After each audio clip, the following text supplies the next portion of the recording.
les 5 cancers qui nous posent problème, il y a des solutions. Mais pourquoi ça ne marche pas? Parce que on ne sensibilise pas suffisamment les personnes sur les possibilités. Parce que il y a encore des zones dans le Sénégal où il n'y a pas d'accès aux soins. Pourtant, l'État fait un effort extraordinaire d'amélioration des infrastructures et de construction de nouvelles infrastructures. Allez dans les différentes régions, vous verrez à Kédougou, à Kaffrine, à Sédhiou, à Touba, un hôpital d'un tout dernier niveau de sophistication qui sont en capacité d'aider à prendre en charge. Donc je pense qu'aujourd'hui, ici à la DER, il a été très important de parler des femmes. Parce que chaque femme qui meurt d'un cancer dans une famille, il y a 16 personnes qui dépendaient de cette femme qui vont se retrouver dans des difficultés. Et donc, à mon humble avis, il est important de continuer à accompagner les femmes pour qu'elles puissent accéder aux ressources. Et l'accès des femmes aux ressources leur permettrait de se libérer de certaines contraintes et l'art et la joie de vivre des hommes libres, quand elles se sont libérées, elles peuvent maintenant aller plus loin pour préserver leur bonne santé par le dépistage et par la prévention des cancers, entre autres choses. Donc vraiment, il ne me reste plus qu'à remercier Madame la déléguée de la DER et à l'encourager. Il y a eu tellement de choses qui ont été dites aujourd'hui.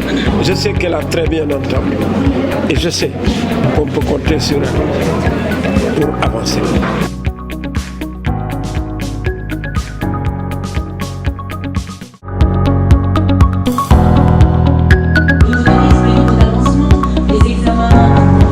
Leçons apprises, en tous les cas à l'issue de cet atelier où la DER/FJ s'est engagée aussi à accompagner à travers ces entrepreneurs et ces bénéficiaires, c'est d'abord de nous dire que nous devons aller beaucoup plus loin dans les lignes en tout cas d'accompagnement que nous faisons.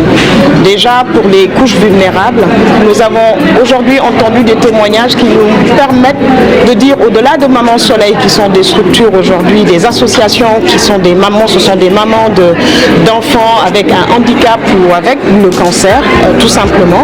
Nous devons aller beaucoup plus loin dans ce que nous faisons. Donc nous irons voir aussi du côté d'autres associations pour nous permettre de jouer notre rôle, c'est-à-dire quand un enfant ou quand une famille est désemparée et que les mamans sont en charge des familles, qu'on puisse les accompagner à travers une activité économique qui puisse soulager des charges liées à la maladie de l'enfant ou d'un membre de la famille.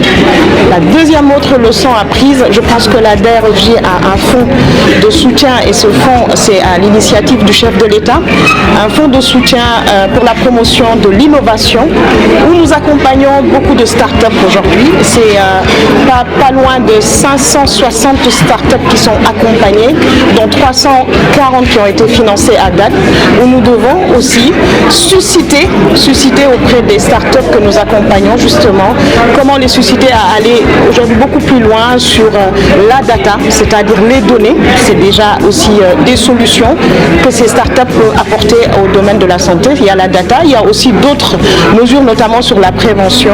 Et aujourd'hui, on a des startups qui font notre fierté, mais je pense que nous devons les orienter davantage aujourd'hui sur ce qui fait sens pour nous, pour permettre de démystifier et démythifier davantage aujourd'hui le cancer de manière générale et permettre aujourd'hui à toutes les populations, parce que le principe d'équité territoriale, c'est ce qui nous régit, que l'accès aux soins, et avant de parler même d'accès aux soins, que l'information, la sensibilisation puisse arriver partout et que nous puissions avoir des données de référence, des données fiables qui puissent permettre de sensibiliser davantage et qui sait de participer aussi, nous aussi, de mettre aussi notre patte aujourd'hui avec cet accompagnement que nous faisons avec ces jeunes talentueux qui sont nos pépites et où nous devons aller beaucoup plus loin.